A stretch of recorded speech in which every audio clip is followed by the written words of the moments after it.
So, Nick, I have been in the corporate game for a little bit over a decade now, and I have changed about 5 to 6 jobs. During which time, I have some easy times and I have some extremely tough times, both in a Fortune 500 company as well as in the management consulting industry. In my experience, what I find is despite the turmoil at the moment, especially when I'm going through a difficult time, whether it is, my boss was mean to me, or, the job is particularly demanding, or, the hours are long, or the clients are demanding, whatever reason, let's call it adversity, I always find myself push myself harder and thereby learning more. So in my personal opinion, I feel like going through, the professional adversity period is unavoidable, but it's also one of the quickest accelerator for your personal professional growth. So question to you, do you agree with that statement or do you in your personal experience feel a little bit different? Well, I'm going to briefly attack your premise and then we'll assume it's true. Okay. Not everybody wants to grow professionally. I know that's an Okay. alien concept to you. Some people are very happy where they are. Some people do not react well to adversity at all. And that's okay. But for people who want to, say, accelerate their growth, finding broadly speaking, adversity, moments of stress or be activities or situations slightly beyond your competency are ways in which we can grow and develop, and they are key input in being able to do so. So let's take your You can pick an example. There are many. your management consultant days. Yes. What would you say the biggest adverse uh, situation was that you came into? The wild discrepancy in between. Let's step back. So I come into the management consulting industry because I was told that I was exceptional at what I did. So I always assume that I'm a good worker. I work hard. I have strong work ethic. I learn really fast. I taught myself, in doing all this analytical work. So I came in expecting that, hey, if I learn, I will continue to be, this version of my head that I'm a great, professional worker. Turns out that was not true because when you are helicoptered into a situation and everybody expects you to perform immediately, and the language, the professional setting, the expectation of the client are completely different than what you did before, you somehow find yourself in this situation where you want to help, but you just don't have the skills, the tools, or the time to learn it. So it's this wild discrepancy in between what I think I am versus what I actually am in that particular moment. What I think I am was I am great at what I do. What I actually was is I have a lot to learn, and then I don't have the necessary tool or the environment or the support that I needed to help. So that was the biggest adversity when I encountered at the moment. So all of them. You could just say all of them. Yes. But let's break it down. So number one, time. Time Yes. was a serious factor in the adversity that you faced. Yes, I work about 80 to 100 hour every week. The expectations were high. Yes, there is a lot of high stress situation. Okay. And you're dealing with situations which were very ambiguous, meaning your customers had an expectation, but were not necessarily clear on what the outcome that they wanted. Yes, if Okay. they had known clearly, they would not have hired us. And the risk and the risk was both high for your reputational risk as a consulting firm, as well as a risk in terms of cost for the company. Yes, yes, we were high Okay, cost. we can go on and on, but let's pick any one of these and what it means in terms of being able to grow. Let's say in terms of skills, or in terms of responsibility, or in terms of impact. Right? Time. Time you were on a billable hour. Yes. Yes.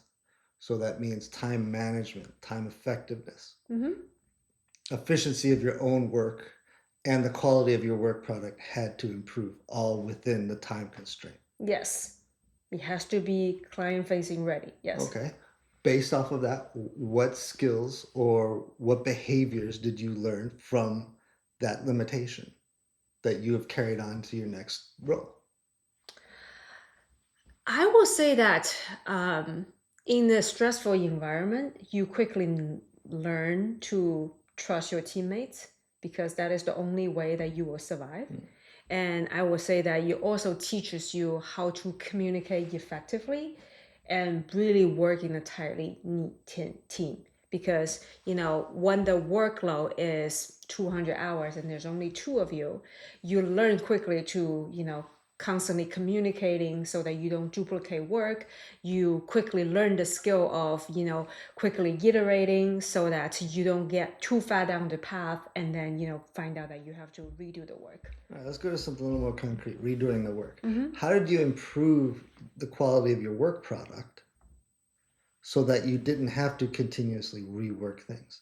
You must align with all of the stakeholders. You put things in writing, and then from the highest level, you align with your stakeholders, and then you do not deviate from the things that, like the rules or the policies or the governance that has been put down to paper.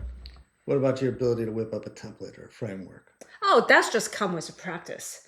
That because you devote like hours and hours of your life and dealing with different clients in different industries, you essentially have this, like, it burns into your brain and it becomes something that you live and breathe. And you went from, hey, I can't do this at all, to, hey, I can do this in my sleep pretty quickly because of the constant practice. All right, now let's put this into a framework.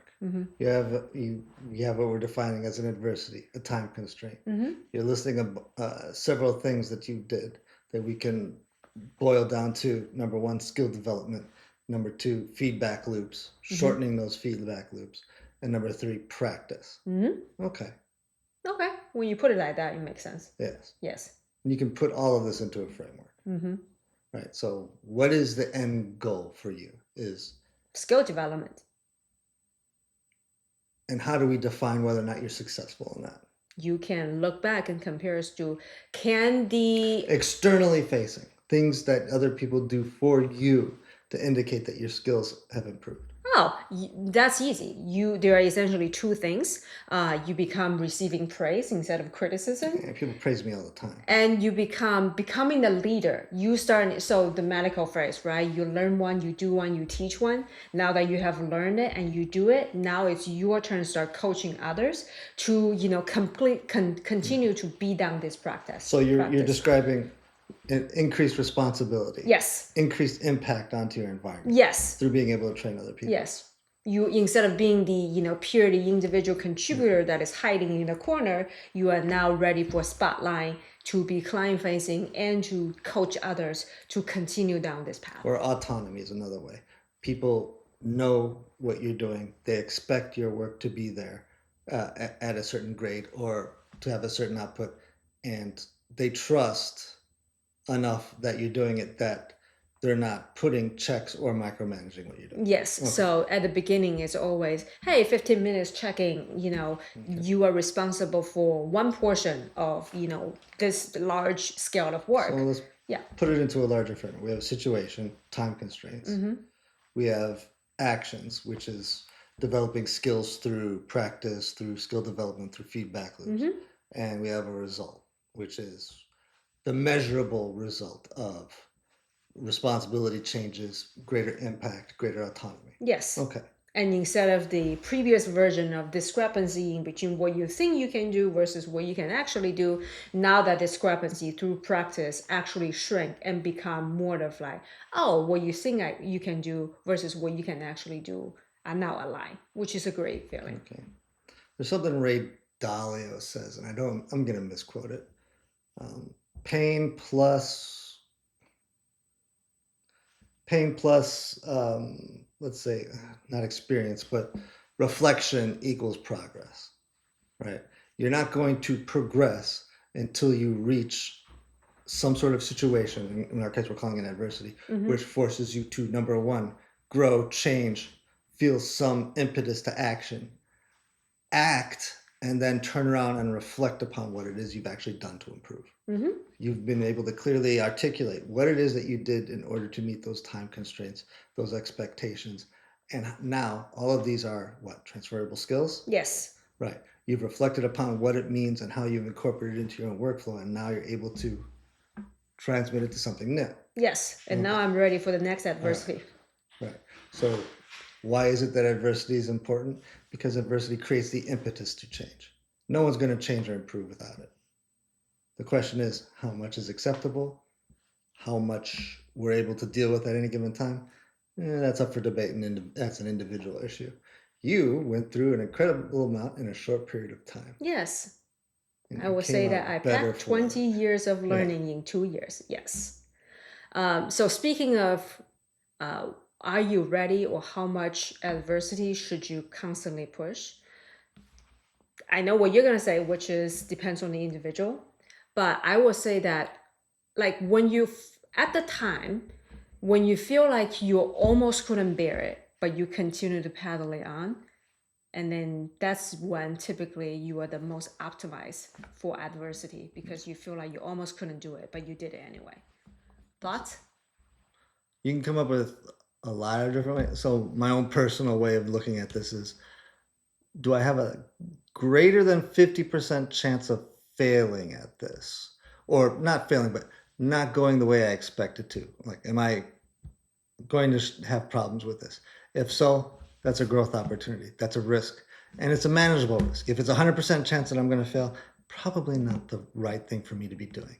But a 50-50, or I believe that it's possible that I may be exceeding my own abilities, that's definitely something that I want to try and push. So the other thing that I find adversity helpful, or to continue to tolerate it through even during the most difficult time, is you have to have an end goal in mind, right? Before you get yourself into this, calculated risk of enduring adversity, you have to know what is the end goal. What is it that you want? What is your expected ROI? What is it that you want at the end of this endurance of the adversity? And I think that really helped to, get you through. Like, for example, in my management consulting years, I always know that, executive presence and, corporate level storytelling is what I know that I was weak at and I want to improve on, because I know that it's going to help me in the long term. So I know that these are the two things that's what I want to get out, and I did. So knowing the end goal really helped me endure the process. And it also gives you the ability to build a roadmap backwards from where you want to be. Yes, exactly. So once you know what is it that you want, then you can work backwards and develop a roadmap of your own while you continue to learn new skills. So why should everybody just, push themselves into adversity? Is that an advice? Okay, that's pretty fair advice, actually. The question is how much you're capable of actually tolerating and setting yourself up for actually building the skills that are necessary. Right? You don't want to drop somebody into a situation where there will be no possible way that they can succeed. There has to be the ability to succeed, or the ability to support someone to succeed. Otherwise, they're not going to grow. They're going to get despondent. They're going to despair, and they're going to quit. Well, what happens if sometimes adversity is not what you actively see, but push upon you? So, for example, a not so good work environment, a hostile work environment. Then you should exit. So say that you can, right? Like, or not immediately, right? If you want to, as a productive individual, you continue wanting to, improve in everywhere that you can, then in that not so ideal situation, what is it that you can do to, endure this adversity while continue to learn? Well, don't look at it in terms of enduring. All right. So we're going to consider people to be the adverse situation. Okay. Within the bounds of reality, which means what the people around you are capable of providing and what you reasonably can control in that situation. Look at lessons and behaviors that you can develop, or processes that you can develop within that constraint, knowing that you cannot ultimately change the other people. So identifying those behaviors as skills that you want to foster and practicing those skills on people as they are, not as you necessarily want them to be. And then practicing over and over and adjusting yourself in order to get an outcome. It may not be a perfect outcome, it may not be ideal, but at least working towards developing a skill that maybe in a less adverse environment are very positive and beneficial at, say, gaining trust or gaining alignment, or at least getting some respect or whatever it is that you're moving towards. So you said something that I really like. Pain plus reflection equals to progress. And again, that might be a misquote, That's but fine. Let's just stick with it for the moment. I had endured a lot of pain in my professional career, and I have grown a lot. Um, One of the reasons that helped me is because I learned how to constantly reflect, because it helps calm me down. It helps continue to keep me moving forward and with an eyes on the future rather than, oh, at this moment my life really suck. So can you talk a little bit about how do you reflect and what is the most efficient way of not get stuck in the moment through reflection? gosh, that's a tough one. I can tell you how I Oh, reflect. I would appreciate that. So I imagine it's a lot different than what I do. yes, so you know that I write everything down. Mm-hmm. And it's the tougher the time, the longer it took me to reflect on where I was, where I am, and where I want to be in the future. I hope that you clear my thoughts. So I write everything down, right? In the case of like, oh, this is a really tough situation or a really tough project, I almost always begin with my daily reflection of my life really suck. I feel really depressed and out of control. So the goal of reason, like why I say that is because I need to like take the emotion out, like in the individual, like private setting, to really just like acknowledging that I am having a tough time. But then I move on to something more positive. Then I will say that, but this will not last. Then I reflect to what is my short-term goal, my medium-term goal, my long-term goal. So my short-term goal is that I want to get out of this situation. I want to have, this amount of skill. And then my medium term could be, hey, I really want to create like a really rich environment for me and my family. And I wanted to do this, this, and this. Now that I have moved my mindset from, something completely negative to something that is forward looking, then I'm more at ease in terms of like, what is it that I need to do today? What is the one thing that I need to do today in order to help me accomplish my short term, medium term, and long term goal? So that's how I reflect. I find that it has helped me tremendously. What is your process? Instead of bashing on the windows, it's just like, oh, I must do this. So short answer, I will write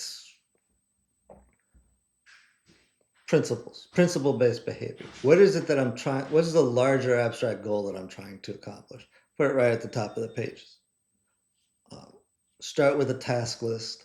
Anything that doesn't meet those overarching goals gets deprioritized, period. And then for anything that's remaining, can I hurry up and get it out of the way? Or does it require some serious thought and development? In which case, I just do situation complication resolution as a rough framework for this is what I need to do. These are the things that are my shortcomings, or things that I need to grow and develop in order to accomplish it, or things that are beyond my capability that I need to learn how to do in a short period of time. And then this is how I'm going to go about doing them. And I'm talking like one sentence for each of these, because I need the framework. I don't need clear and detailed guides of how to do it. Because once I have that framework down, I generally just go ahead and execute and just cross it off the list.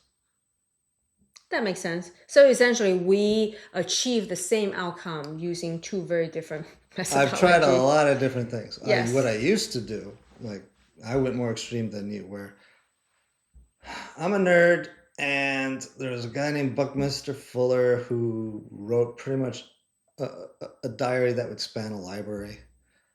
And so I started off with, okay, I don't know what's important. And so I'm going to start by writing down everything that happens in my day. And I would keep minute by minute log. Like, okay, at 8:15, this happened, this happened, this happened, and I moved to this situation. Now, as a thought exercise, it was interesting, not necessarily helpful, unless someone wanted to know where I was between the minutes of 9:15 and 9:17. Then it worked out great. I would also do things like taking shorthand minutes of meetings where I was watching every single body movement of the people around me, trying to indicate, all right, this person is engaged at this point, not engaged at that point. What are we discussing now? And then going over my notes and trying to reflect on why the meeting went certain ways based off of the people's behavior. That seems very detail oriented. I only did it for a few months. The point being, I needed to understand what was important and what was not. And I was acknowledging, at least in myself, that I didn't know it. And I had a lot of time in order to do this at that point. All of that gets boiled down to principles that are guiding my purpose today or within this time period, things that need to be done in this time period, things that I need to do in order to accomplish those. So my point being, there's a wide range of types of organization and note-taking and guiding principles you can use in order to organize your life. So one more point on that, because I find this point fascinating, and this is the part that I'm so interested in. So the Stoic, right? One of your favorite philosophy, the Roman king, Marcus Aurelius. So he does that, right? He did that. Like he will wrote like essays about, hey, I really hate getting up, but these are the 100 things I must do, and despite my feelings, I must get up and start a day. And that later pass on so that we can read it. And when I read it, it was like, well, let's take the core of what he's doing. Internal locus of control. yes. Here's what I control. He would take after action minutes of a meeting and say, this is what happened, like very paraphrasing. These are how these people behaved. I can't control that they feel this way, but here's what I can do in order to adjust to how they think and how it helps me accomplish my goal. Okay. Very similar. All right. These are the things that I'm capable of doing within the constraints of my environment. These are the things that I can learn. These are the behaviors that I can change or execute. And this is the likely result. Is it optimal? Maybe, maybe not. But this moves this moves the ball down the field. So in other words, write, reflect. Yes. Yes, great. So today we talk about professional adversity, overcoming it, how to accept it when it's thrust upon you, and how best to find the transferable skills or find the pain and reflection so that you can continue to progress. And we also talk about reflection, which is really fun. What is the one key takeaway that you want the audience to take from this conversation? Pain plus reflection equals progress. Actually, it's probably the best summary of this entire concept. Thank you, Ray. Yes. And there are different kind of pain, but the pain that is making you want to endure and grow, I mean, that's acceptable. If you say so.